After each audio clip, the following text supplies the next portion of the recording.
இப்போ காசால ட்ரம்ப் அவருடைய முயற்சியில் 20 அம்ச திட்டங்களோட போர் நிறுத்தத்திற்கு ஹமாஸ் சில மாற்றங்களோட உடன்பட்டிருக்கிறாங்க. அந்த அறிவிச்சது அயோக்கியத்தனமானது.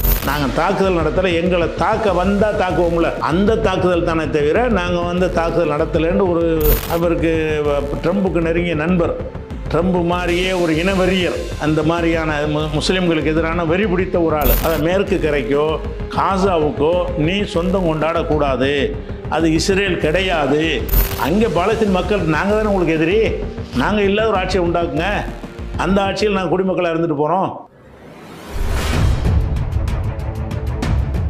மாற்றுக்குரல் நேயர்களுக்கு இன்றைய சிறப்பு விருந்தினராக தேசிய தௌஹீத் கூட்டமைப்பின் மாநில தலைவர் பி ஜெய்னுல் அப்தீன் அவர்கள் நிகழ்ச்சிக்கு வரவேற்கிறேன். இப்போ காசால ட்ரம்ப் அவருடைய முயற்சியில் 20 அம்ச திட்டங்களோட போர் நிறுத்தத்திற்கு ஹமாஸ் சில மாற்றங்களோட உடன்பட்டிருக்கிறாங்க. கிட்டத்தட்ட 2 வருட காலம் ஆயிடுச்சு. அதே போல் வெளிப்படையாக 67,000 பேர் உயிரிழந்திருக்காங்கனாலும் பல லட்சக்கணக்கான மக்கள் காணலன்னுலாம் சொல்லியிருக்காங்க. இந்த நிலைமையில் இப்போ ஹமாஸ் சில கோரிக்கையில் நிராகரிச்சுட்டு உடன்பாடு எட்டப்பட்டிருக்கு. இது எப்படி பார்க்குறீங்க நீங்கள்? அதாவது ட்ரம்புடைய அந்த ஒப்பந்தம் என்பது அவர் அறிவிச்சார்ல, அந்த அறிவித்தது அயோக்கியத்தனமானது. ஏன்னா 2 பார்ட்டி சம்பந்தப்பட்ட ஒரு விஷயத்துக்கு அந்த 3வது பார்ட்டி இல்லாமல் இவங்க 2 பேரும் முடிவெடுத்து அறிவித்தது சரியான உடன்படிக்கையாக இருந்தால் அயோக்கியத்தனது. அந்த உடன்படிக்கை எடுக்கும் பொழுது அதில் ஹமாஸ் பிரதனை வச்சு பேசி அந்த மாதிரி தான் அந்த 20 அம்ச திட்டத்தை அவர் சொல்லியிருக்கணும். 20 அம்சத்தை யார் பேசுகிறாங்கன்னா ஒரு பார்ட்டி தான் பேசுது, நெதன்யாகுடைய தலைவராக இருக்கக்கூடிய ட்ரம்ப்பு தான். 2 பேரும் ஒன்று தான், 2 பார்ட்டியாக எடுக்க முடியாது. நெதன்யாகும் ட்ரம்பும் சேர்ந்த ஒரு பார்ட்டி தான் அது. நீ ஒரு பார்ட்டி, ஹமாஸ் ஒரு பார்ட்டி. அப்போ ஒரு பார்ட்டியில் எப்படி நீங்கள் அறிவிப்பீங்க? அந்த 20 அம்ச திருத்த அறிவித்ததே அது என்ன மாதிரி ஒப்பந்தமாக இருந்தாலும் சரி, இதுக்கு நிகரான ஒரு அயோக்கியத்தனம் கிடையாது. உலகத்தில் 3ஆம் தரப்பு இல்லாமல் எந்த ஒரு அமைதி உடன்படிக்கை எடுத்தாலும் அயோக்கியத்தனமாக தான் உலகத்தில் கருதுவாங்க. இந்தியாவுக்கும் பாகிஸ்தானுக்கும் ஒரு உடன்படிக்கை ஏற்படுறதா இருந்தால் இந்தியாவை அறிவிக்க முடியாது, பாகிஸ்தானை அறிவிக்க முடியாது. 2 பேரும் சேர்ந்து அறிவிக்கணும், 2 பேரையும் சேர்த்து ஒரு மத்தியஸ்தர் இருந்து அறிவிக்கணும். அப்படி இல்லாமல் ஒரு தலைப்பட்சமாக இதான் முடிவுன்னு சொன்னீங்கன்னா அது யாருமே ஏற்றுக்கிற மாட்டாங்க. அப்போ இந்த 20 அம்ச திட்டத்தில் உள்ள அந்த பேசிக்கே அவரை கூப்பிட்டு சரி பண்ணி ஒப்புக்கொள்ள வச்சு அதை நெதன்யாகுவை சமாதானப்படுத்துகிற வேலையை தான் செஞ்சுருக்கிறாங்க.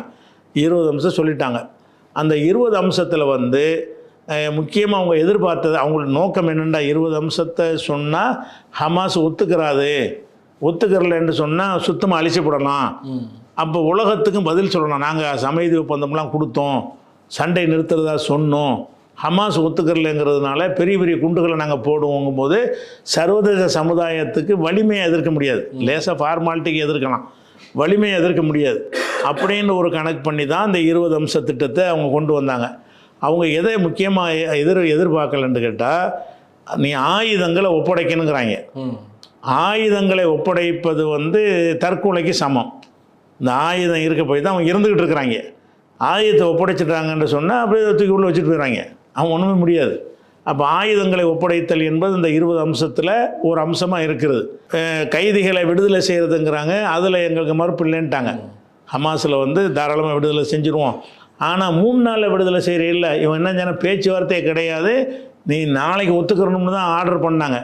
இவங்க நினைச்சிட்டாங்கன்னா அதை ப்ராக்டிக்கலாக கத்தார் ஒத்துக்கிறல, அதை கத்தாரை வச்சு தானே பேசுகிறாங்க, நீங்கள் தான் ஹமாஸுக்கு தெரிவிக்கணும்னு சொல்லி கத்தாரை வச்சு பேசுகிறாங்க. ஹமாஸ் ஏற்கனவே கடுப்பில் இருக்காங்க, இந்த இஸ்ரேல் போய் தாக்குதல் பண்ணதுனால.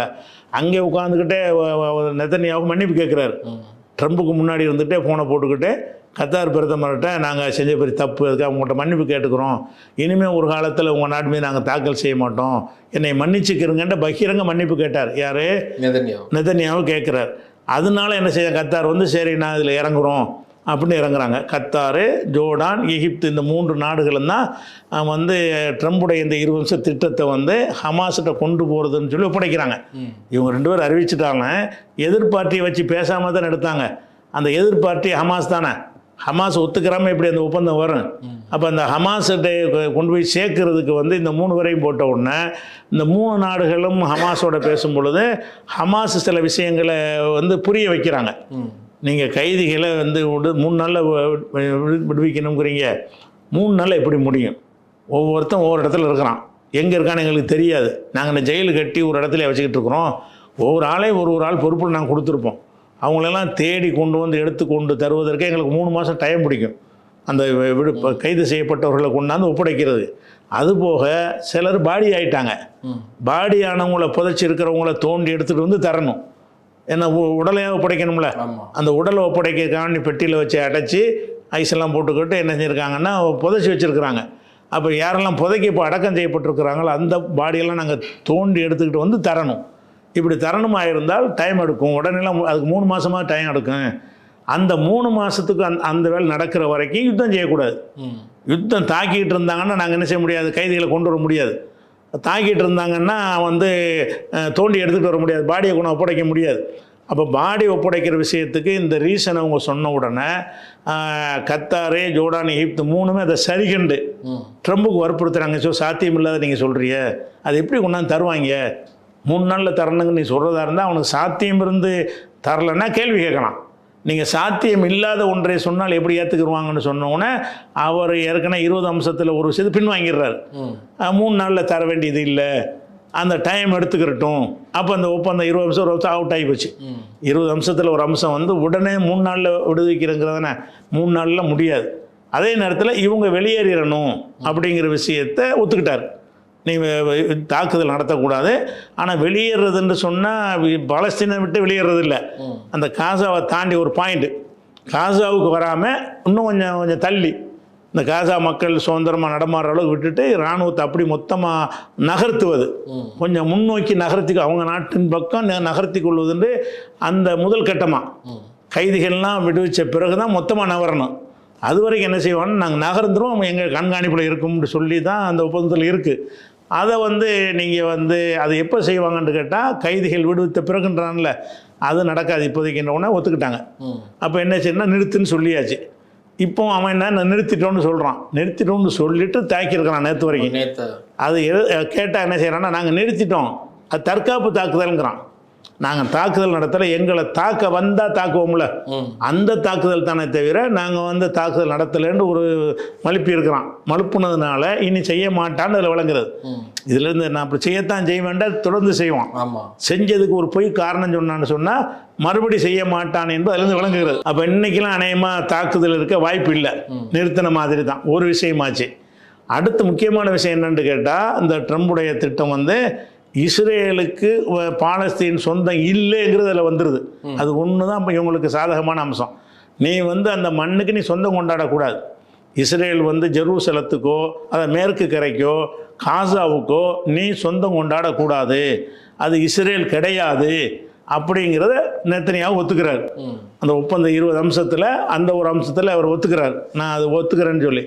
ஆனால் அதுக்கு பதிலாக என்ன செய்கிறாங்கன்னு கேட்டால், இவங்க டோனி பிளேயர் தலைமையில் ஒரு குழு அமைச்சு, டோனி பிளேயர் முன்னாள் பிரிட்டன் பிரதமர், அவருக்கு ட்ரம்புக்கு நெருங்கிய நண்பர், ட்ரம்ப் மாதிரியே ஒரு இனவெறியர், அந்த மாதிரியான முஸ்லீம்களுக்கு எதிரான வெறி பிடித்த ஒரு ஆள், அவர் தலைமையில் ஒரு தற்காலிக ஒரு ஆட்சியை நாங்கள் அங்கே நிறுவுவோம், அது இஸ்ரேல் கிடையாது, பாலஸ்தீனுடைய ஒரு ஆட்சி மாதிரி நிறுவி அதில் வந்து எல்லா அரபு நாட்டு படைகளும் அதில் இருக்கும், சவுதி, ஜோர்டான் எல்லா படைகளும் அதில் அவங்க பங்களிப்பு செய்வாங்க.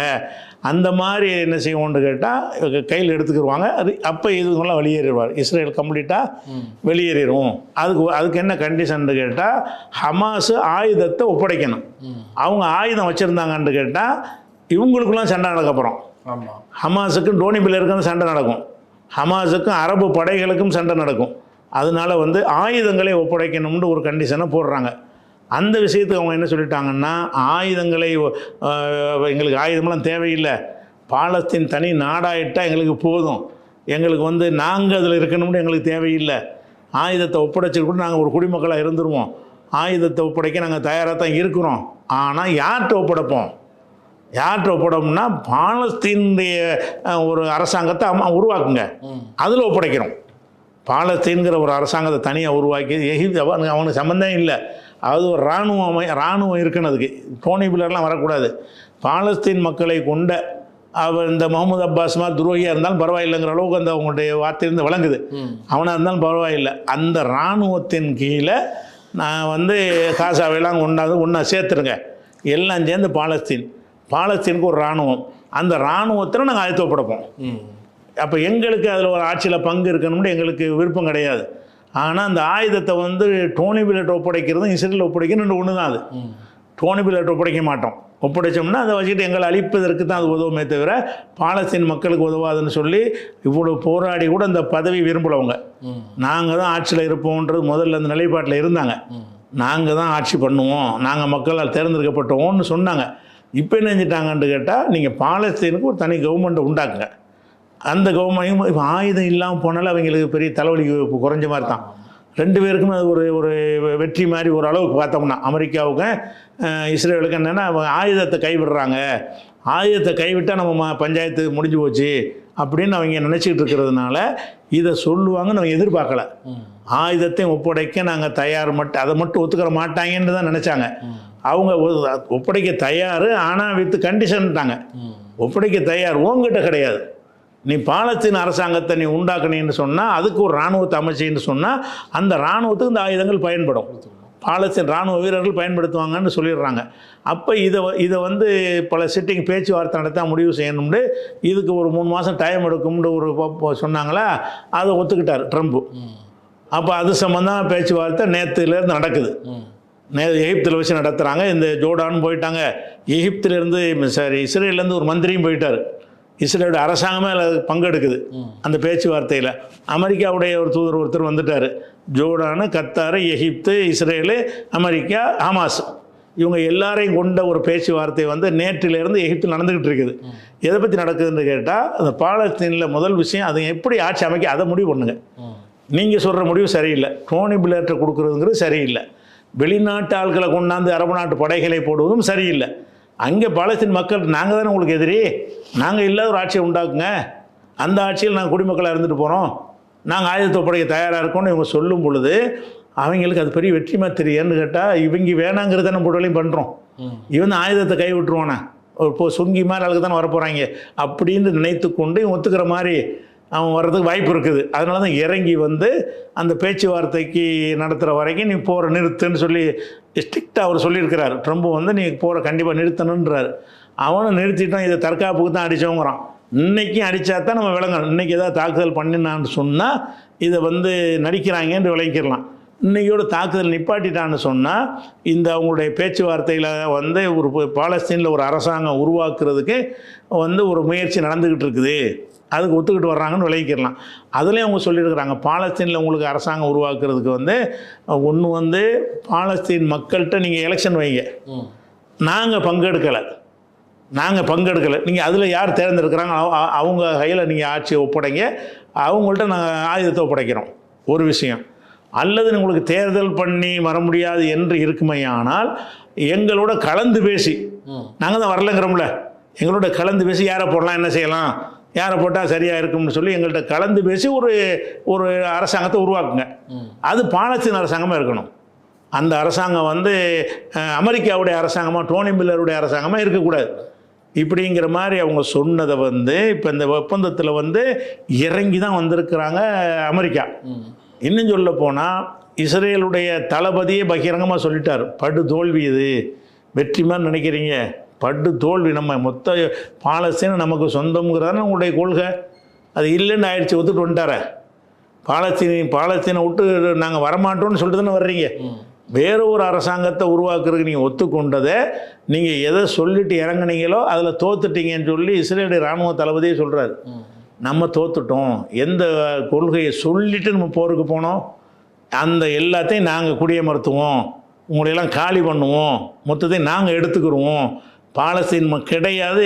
ஐநாவில் என்ன பேசினார் கடைசியாக, பாலஸ்தீன் ஒன்று கிடையாதுன்ட்டார். இஸ்ரேலு தான் பாலஸ்தீன் ஒன்று கிடையாதுன்றார்ல, அதுலேருந்து இப்போ இறங்க வச்சுட்டாங்கல்ல, இது ஹமாஸு தான் வெற்றி அப்படின்னு சொல்லி யார் சொல்கிறா, அந்த இஸ்ரேலுடைய தளபதியே சொல்கிறார், இஸ்ரேல் மக்களே சொல்கிறாங்க. அதனால் ஹமாஸுக்கு வந்து முழு தியாகம் பண்ண பிறகு அவங்க ஆயுதத்தை கூட ஒப்படைச்சிட்டு பதவி வேணாண்டு இருக்கிறதுக்கு தயாராக இருக்கிறாங்க என்பது ஒரு பெரிய மேற்கத்திய நாடுகள்லாம் ஆச்சரியமாக வரவேற்கிறாங்க. ஹமாஸுடைய இந்த முடிவு ரொம்ப ஒரு சிறந்த முடிவு, வரவேற்கத்தக்க முடியும். பிரச்சனை சால்வ் ஆகுதா இல்லையா? ஏன்னா அது இல்லாமல் இவங்க ஒத்துக்கிற மாட்டாங்க அமெரிக்கா. அதையும் இவங்க பார்க்குறாங்க. சரி, இவன்ட்டு ஆயுதத்தை பிடுங்குறது மட்டும்தான் அவங்களுக்கு நோக்கமாக இருக்குது. ஆயுதத்தை பிடுங்குற விஷயத்தில் இஸ்ரேலுக்கு வெற்றி தான் அது. ஹமாஸிடமிருந்து ஆயுதத்தை அவங்க ஏன் இதை செய்கிறாங்கன்னு கேட்டால் மக்கள் அதுக்கு மேலே தாங்க மாட்டாங்க. அது பாட்டு ஒரு நாளைக்கு 200-300 பேர் சாவடிச்சுட்டே இருக்கிறான். அது பாட்டு ஏறிக்கிட்டே போகுது. இதுக்கு மேலேயும் விட்டோம்னா நம்ம மக்கள் அழிஞ்சிருவாங்கங்கிறதுனால தான் சரி நம்ம ஆயுதமும் வேணாம் பதவியும் வேணாம், நீ பாலஸ்தீன் இருந்தால் போதுன்ற பேசிக்கான விஷயத்துக்கு வந்துட்டாங்க. அந்த வகையில் ஹமாஸுக்கு தோல்வின்னு பண்ணால் பிரச்சாரம் பண்ணலாம். ஹமாஸ் ஆயுதத்தை ஒப்படைக்கிறது தானே இஸ்ரேலுடைய நோக்கம். அதில் அவங்க ஜெயிச்சிட்டாங்கங்கிற மாதிரி அவங்க பெருமை அடிச்சுக்கிடலாம். ஆனால் பாலஸ்தீன் ஒன்று இருக்கக்கூடாதுன்னு சொன்னாங்கல்ல, அது இருக்குதே, அதில் அதை ஒத்துக்கிட்டார நெதன்யாஹூ. அதில் அவங்களுக்கு தோல்வி, இவங்களுக்கு ஒரு தோல்வி, அவங்களுக்கு தோல்வி. ஆனால் இது ஃபினிஷில் ஆகுறதுக்கு இன்னும் பலகட்ட பேச்சுவார்த்தை நடக்கும். அந்த பலகட்ட பேச்சுவார்த்தை வரைக்கும் இந்த ஒப்பந்த பிரகாரம் அவன் சண்டை செய்யக்கூடாது. இந்த ஒப்பந்த பிரகாரம் நான் செய்யாமல் இருப்பானான்னு நம்ப முடியாது. ஆனால் அதே நேரத்தில் இது நடந்துருச்சுன்னு வைங்க ஒப்பந்தம், அடுத்து ஒரு மாதத்தில் நெத்தனியாஹூ இஸ்ரேலுக்கு பிரதமர் இருக்க மாட்டார். எலெக்ஷன் வைப்பாங்க, கடும் எதிர்ப்பு இருக்கிறது, நெத்தனியாஹூ வர முடியாது. நெத்தனியாஹூ வர முடியாதுங்கிறனால தான் இந்த யுத்தத்தை தொடர்ந்துக்கிட்டே இருக்கார். யுத்த பிரச்சனை தீர்ந்துருச்சுன்னா எலெக்ஷன் பிரச்சனையை கிளப்பிடுவாங்க லோக்கலில். அந்த நாட்டு சட்டப்படி கிளப்பக்கூடாதுன்னு இருக்குது. அவசர நிலை இருக்கும் பொழுது நம்ம ஆட்சி மாற்றங்கள்லாம் செய்யக்கூடாதுங்கிறதுனால அதில் தான் நெத்தனியாஹூடைய பதவி காப்பாற்றப்பட்டிருக்கு. அவருக்கு மெஜாரிட்டி இல்லை பார்லிமெண்ட்டில். ஆதரவு தெரிவித்த கூட்டணி கட்சிகள்லாம் ஆதரவு வாபஸ் வாங்கிட்டாங்க. ஆனாலும் ஆட்சியில் இருக்கிற காரணம் என்னென்னு கேட்டால் இந்த யுத்தம் தான். அதுக்காக வேண்டி இந்த யுத்தத்தை நெத்தனியாஹூ தொடர வாய்ப்பு இருக்குது.